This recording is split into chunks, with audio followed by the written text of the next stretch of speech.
In the rugged hills of southern Italy, in a village of stone houses and prayer-soaked evenings, a child was born who would change the spiritual landscape of the world. His name was Francesco Foggione. The world would come to know him as Padre Pio. Pietrelcina was poor, simple people, simple lives, but within its narrow streets lived a faith that ran deep, deeper than the soil the villagers tilled.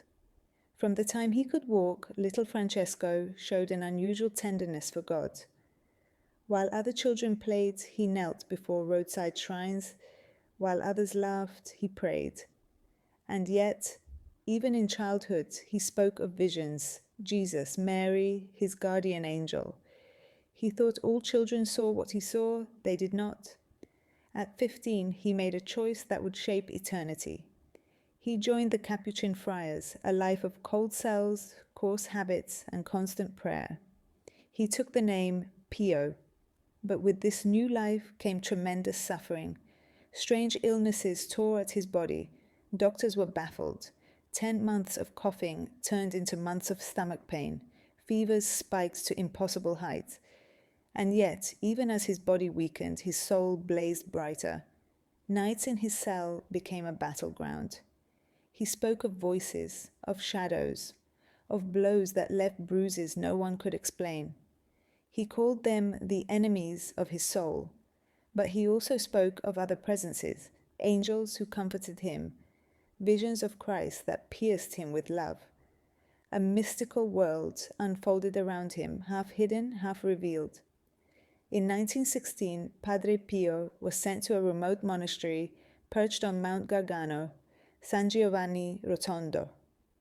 It was meant to be temporary, but he would never leave. Here, in this wind-scoured place, his destiny would unfold. On a September morning in 1918, while praying before the crucifix, something extraordinary happened. A burst of light, a surge of pain, and then 5 wounds, bleeding, burning, identical to the wounds of Christ. Padre Pio received the stigmata. The wounds would remain for 50 years, open, fresh, uninfected, and unexplained by any doctor. He begged God to hide them. God did not.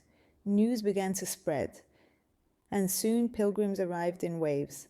For hours each day, Padre Pio listened to confessions. Men and women left trembling, weeping, renewed. He knew their sins before they spoke them. He saw into hearts as easily as one reads a letter. Many tried to lie, none succeeded. To some he spoke gently, to others sternly, but to all he offered the mercy of God. Miracles followed him, healings, conversions, the sweet fragrance of roses and violets appearing from nowhere. Some said he was in 2 places at once. Some said he appeared at their bedside during war. The friar who wanted to remain hidden had become known across the world. But fame brought enemies. Letters of accusation reached the Vatican.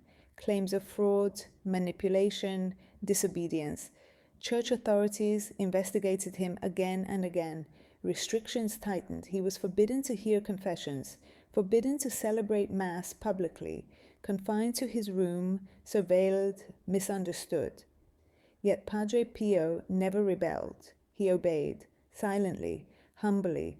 Suffering became his companion and his teacher. Out of all his works, one dream burned brightest, a place where the suffering poor could receive not only medicine, but compassion. He called it the House for the Relief of Suffering. Against all odds, political obstacles, financial crises, and even sabotage, the hospital opened in 1956. It became one of the most advanced medical centers in Europe. It was his love made visible. In his final years, his body weakened, yet the crowds grew larger.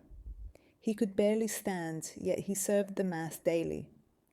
The stigmata slowly faded, as if returning to the mystery from which they came. On September the 23rd, 1968, just before dawn, Padre Pio whispered the names Jesus, Mary, and passed into eternity. Within hours, the wounds on his hands and feet vanished. No scars, no trace, only smooth, perfect skin. another mystery, another gift. Today, millions around the world call on Padre Pio for intercession. Millions visit his monastery, seeking peace, healing, hope. He remains a sign for our time, a man caught between heaven and earth, between suffering and glory, between mystery and faith. A man who bore the wounds of Christ and the love of Christ for the world. This is the true story of Padre Pio.